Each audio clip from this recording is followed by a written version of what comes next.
Ground water ఎప్పుడు వాడిపోయింది? వర్షాకాలంలో వర్షాలు రాకపోవడం వల్ల ఇప్పుడు గ్రౌండ్ వాటర్ వాడిపోయింది. నాగార్జున సాగర్లా, శ్రీశైలంలా అన్నిట్లల్లా డెడ్ స్టోరేజ్కి వెళ్ళిపోయినాయి.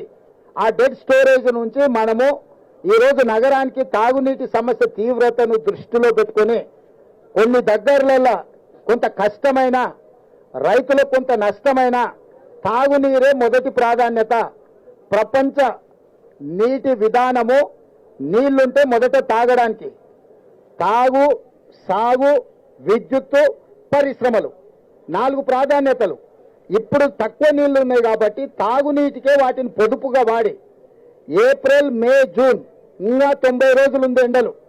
90 రోజుల కోసము పొదుపుగా చుక్క చుక్క, బొట్టు బొట్టు లెక్క కట్టి ప్రతి పేదవాడికి తాగునీటి సమస్య రాకుండా ఉండడానికి, అదేవిధంగా బోర్లు పడిపోయినాయి, ఎండిపోయినాయి కాబట్టి ట్యాంకర్ల ద్వారా ఇంటి అవసరాలకు కూడా నీళ్లు అందించి పూర్తిగా సమీక్షించుకుంటూ, పర్యవేక్షించుకుంటూ ప్రజలకు ఇబ్బంది జరగకుండా గ్రామాలలో ఉన్న బోర్లను కూడా కొత్తగా ఫ్లెషింగ్ చేసి వాటిని రిపేర్ చేస్తున్నాము.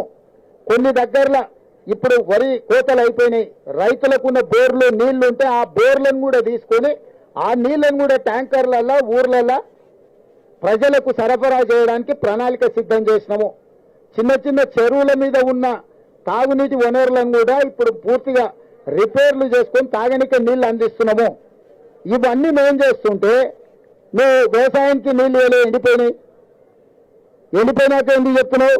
మరి అది మొదలు పెట్టినప్పుడే చెప్పుండొచ్చు కదా ఈ సలహా ఏదో.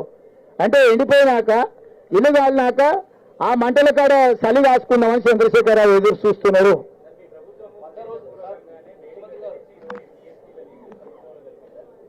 ఇప్పుడు నేను అదే చెప్తున్నా, మేడిగడ్డ వాళ్ళ అధికారంలో ఉన్నప్పుడు 3 నెలల ముందే పగిలిందా, కుంగిందా? నీళ్ళు ఎవరు వదిలిండా? మీరు అట్లా చూసి వచ్చారు కదా. ఎన్నికలప్పుడు నేను, రాహుల్ గాంధీ గారు పోయినప్పుడు చుక్క నీళ్లు ఉండేనా? నేను, శ్రీధర్ బాబు గారు మేము పోయినామా? ఇక దాంట్లో నీళ్ళు ఎప్పుడు నింపిండా? బుర్ర లేకుండా మాట్లాడుతుండు, మందేసి మాట్లాడుతుండో, మతి లేకుండా మాట్లాడుతుండో నాకైతే తెలియలేదు.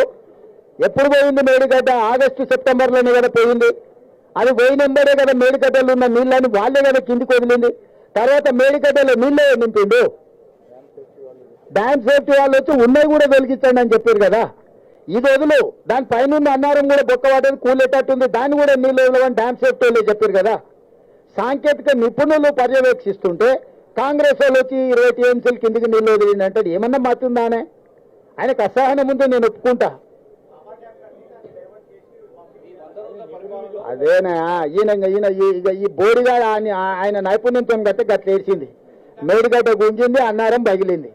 అందుకే నిజమైన నిపుణులతో సూచన తీసుకోండి. మాత్రం తెలివితేటలు అవునాయన 5 సార్లు అడిగినాము, 4 సార్లు పర్యవేక్షించారు, వాళ్ళు ఇచ్చిండ్రు. మధ్యంతరం ఇస్తే ఉన్నది కూడా కూలిందంటే సస్తర్రా మీరు? దాన్ని పూర్తి స్థాయిలో సూచనలు చేస్తామని వాళ్ళు చెప్తున్నారు. మరి ఆ మాట కేంద్ర ప్రభుత్వాన్ని అడగాలి కదా. ఎన్డీఏసీ కేంద్ర ప్రభుత్వ పరిధిలో పనిచేశాడు కదా. చంద్రశేఖరరావు మోడీని ఎందుకు అడుగుతలేడు?